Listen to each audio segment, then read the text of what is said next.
Hi guys, we're going to do something a little bit different today. Today we are going to review the Samsung S9 smartphone, and we're going to do an unboxing, show you the contents inside and what's involved. Oh, yeah. Oh. Oh, yeah. Oh.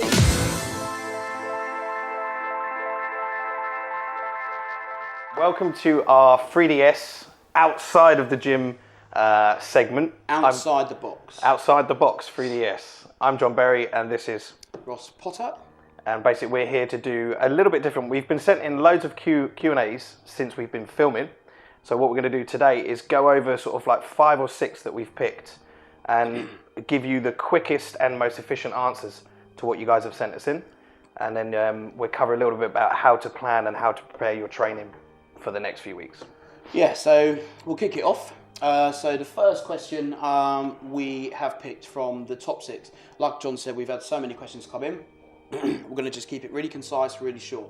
So the first question, what was the toughest phase, or what generally is the toughest phase of a prep for a show? My thoughts, I would say, depending on your mindset, depending on what kind of character you are, I think the toughest phase, for me, the toughest phase is the first phase. To start creating that consistency with cardio, start literally doing the reductions of the food, taking away some of those sort of like... The first few weeks. Yeah, the first few weeks. For me, I think that's the toughest. But once you're in that pattern and created that habit, I think it's smooth sailing all the way in. Yeah, and for me, I'd probably go the opposite end. The kind of limbo stage where you're maybe 3-4 weeks out from the show, the mindset's taken a bit of a hit, you feel everything's kind of is going the right way, but there's still a lot of work to be done.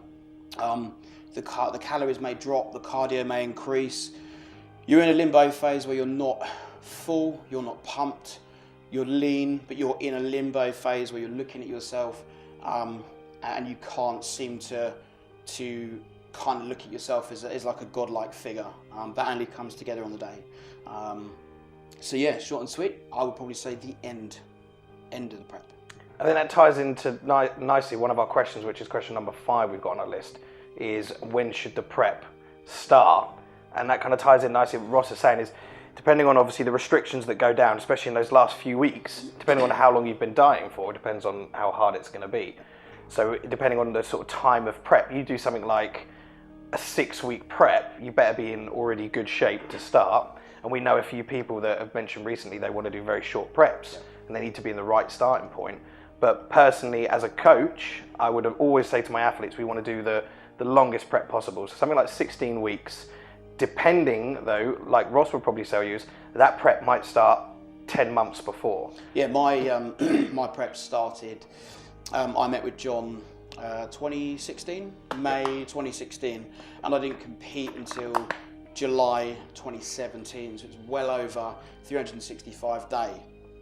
Now to me, when I said to the guys, I said that was my prep, was well over a year, everybody kind of laughed and said, a prep can't be a year. It can only be 12 weeks, 14 weeks, 16 weeks, but if you're not in condition or you're miles and miles away from where you need to be at 16 weeks, then completely pointless.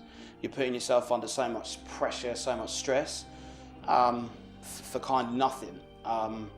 It can be achieved, don't get me wrong, and John will tell you from some of the guys he's worked with before, it's easily achievable, but you have to be in the best starting position at that point. You can't be 6 weeks out and 30 pounds of fat overweight and expect to step on stage and be competitive. I think that's the difference. Massive. Stepping on stage and being competitive, and stepping on stage just for an ego boost and a few likes on the ground. What did I say to you? Can you remember? I've got it written on my bedroom wall. No, the first thing John said to me was, do you want to compete to win, or do you want to just compete? And bearing in mind, I'd just been through my breakdown at the time,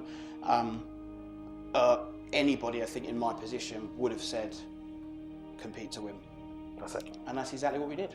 Perfect. So yeah, so we'd probably advise the longest prep you can comfortably take without having to restrict too much. So 14 to 16 weeks. If you're in incredible shape all year round and you haven't got to do too much, a really steady 12 weeks. That way you can look at knocking off. I'd always gauge at about 1 to 2 pounds of fat per week, and then use that and scale back, and then see how many weeks you need. Okay, cool. Question 3. Are we going for 3? go for We 3. skipped down to 5 on that one. Yeah, so we'll just do them in any order. So we've gone 1, 5, we'll go 3. Okay, so this one will be a question for Ross. It says, are supplements beneficial for prep? What do you think, Ross? Again, quite a big old question that we could go into a whole video just on that alone. Personally, speaking from experience, yes. In terms of fat burners, in terms of branched chain amino acids, in terms of creatine, glutamine, basically the kind of fundamental supplements, which obviously as the calories get restricted, as the diet kind of tightens up, we lose quite a lot of those through variety in diet. So we have to kind of supplement them in a different way, which is why it's kind of fundamental that we supplement with them to ensure that as an athlete, we get everything we need every day to tick the box. Perfect, yeah. I'd probably say if you're looking at keeping the budget short, your kind of basic supplements would probably want to be protein powders. I really do rate branched chain amino acids and essential amino acids, fish oils, and then probably creatine. They're probably your 4 best usage products that obviously will increase efficiency. But like Ross said, you become deficient in so many of these different things that it's good to supplement. They are only a supplement though, so I do think they have a time and a place, but I absolutely agree they are beneficial and they do aid. And if, like me and Ross were talking, if let's say taking your protein powder gives you a 2% increase in performance, and your creatine gives you a 2%, your fish oils give you a 2%, they all build up to make you 5% or 10% better on stage of the day. So you always do what you can. Question. Go for number 2, Ross. Number 2. When do you start posing, and kind of when do you start your prep? So we've kind of covered that vaguely, whether it's 12, 16 weeks out, whether it's a year out. Obviously that depends on you, your coach, and kind of a lot of different aspects. The posing side is a very, very important thing, which cannot be underestimated. I would probably say hands down posing was the single hardest thing of the entire prep.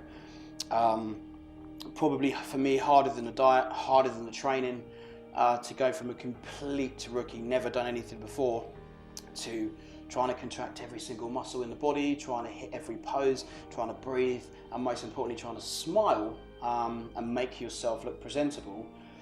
Hands down for me the hardest thing.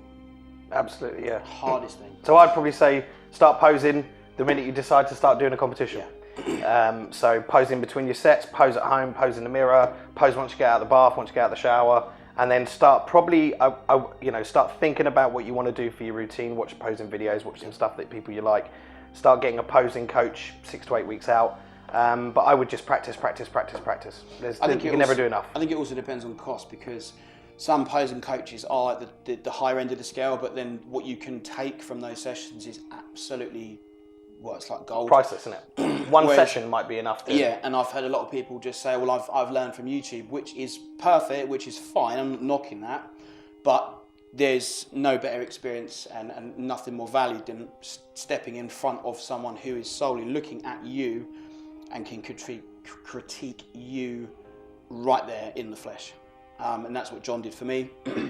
Even though I had posing sessions elsewhere, John, every session, I think near enough, after every set, back double bicep, side tricep, bang, bang, bang, and it just reinforces the point. So start posing as early as you can. Perfect. Yeah. Cool. All right, what have we got? Is there a number 4 there? Yeah, number 4. Is it more mental than physical? So mental versus physical. Where would you go with that? I would personally say, due to how many people I've had that have had problems with competing, mental all day long. I think if you're a physically just fit person, like a really normal fit person, you'll be able to do a prep. But if you're not mentally strong, you're going to struggle. And I think Ross does some really good things with his mental preparation, don't you? You books and videos. Yeah, for me, hypnosis, self-hypnosis is my way to switch off from the world and kind of tune into a little something else. But that all stems from a breakdown I had about 3.5 years ago, which kind of saw me in a bad place, depression, anxiety, and I went through a lot of self work, so to speak. That helped me a hell of a lot, and I've been prepping a few guys recently who have had the same struggle, and I've just said just be careful, because having gone through it myself, it is 99% mental, most probably 1% physical. Agreed. Don't stress yourself out if you are struggling mentally, because everybody does. If you initially fail, just try again. You know, I think that you have to be quite mentally strong to do this on your own. And some people don't have any problems. Other people have hundreds and hundreds of problems. Yeah.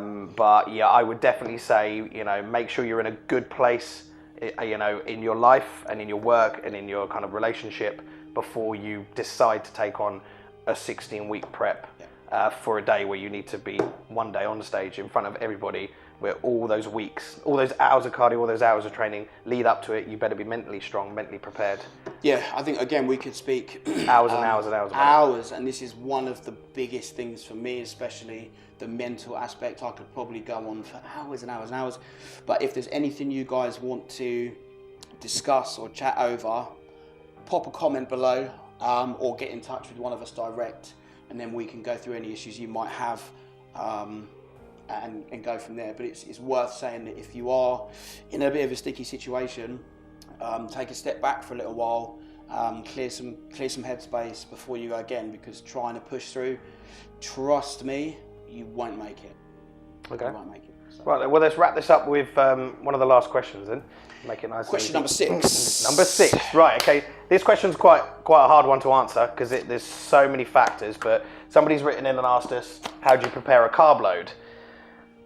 And I know a lot of you guys will be watching this thinking that you want us to give you like the actual things to be able to go away and implement. The blueprint.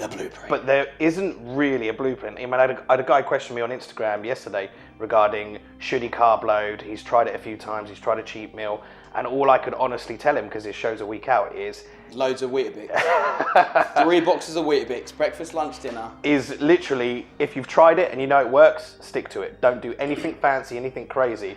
But your carb load, all I would suggest, if you're 12 weeks out from your show now, wait about 4 or 5 weeks into the diet and try a slightly higher carbohydrate day, about 25%, 30% higher than a normal day. See how you look over the next few days. Don't piss around with water or changing anything, just increase it. A couple of weeks down the line, try 40% higher carbohydrate than your normal sort of like training days, and then just see. But I wouldn't be going, wait until the end, then messaging me or Ross or messaging a coach and saying, can you give me a peak week? I think it's very hard for someone to give you, they can give you a 7-day protocol with water manipulation, whether they want to muck around with sodium and potassium and a few things like that. But to carb load, all I would say is just progressively try some high amounts either in your off season or in the early stages of prep. And then once you find something that works, then speak to someone like me or Ross, give us that information, and then we can kind of sort of tweak it and make it super efficient for you. But we can't sit here and go 600 carbs. And I think the reason for that is obviously because we don't know you as an athlete, and it takes months, years to develop a relationship between the coach and the athlete, which is why it's always quite frustrating when people jump from here, there, everywhere and expect different stuff, because I wouldn't expect one of John's guys to come to me and say, Ross, can you give me a peak week plan? Well, no, because I have no idea. Do they prefer sweet potato? Does their body work better with rice? Do they work better with simple sugars like crumpets and breads and all that sort of stuff? So for us, it's just a guessing game unless you've been working with the athlete for a prolonged period of time. So just bear that in mind.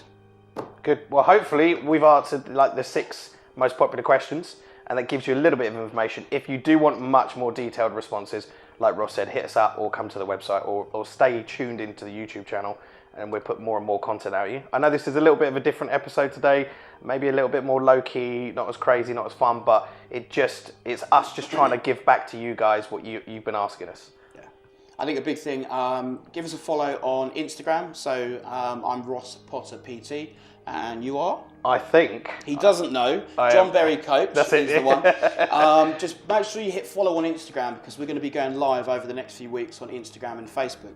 So we're going to be doing a very similar thing, Q&A. So literally hit us up on Instagram.